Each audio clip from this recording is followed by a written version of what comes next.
जो आप लोग कहते हैं कि सितंबर में मियां नवाज शरीफ वापस आएंगे, वो इस वक्त आपको लगता है कि इदारे इस हक में नहीं है और वो शायद ना आ सकें सितंबर में, राइट?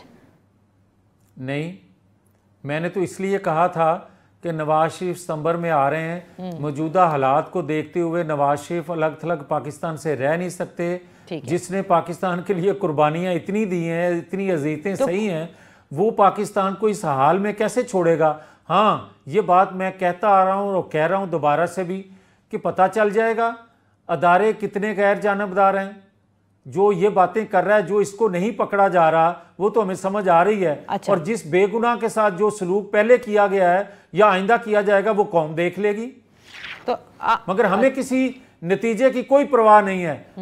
हम नताइज से बेखबर होके इस पाकिस्तान के लिए, इस कौम के लिए नवाज शरीफ को ला रहे हैं। अच्छा, और आप हम ला रहे हैं, फिर आप किस कहते तरह देखेंगे, देखेंगे का मतलब क्या है? क्या वापस आने के बाद आप ये एक्सपेक्ट करते हैं कि वो जेल में ना जाएं और अपने केसेस का सामना ना करें और सब कुछ खत्म हो जाए?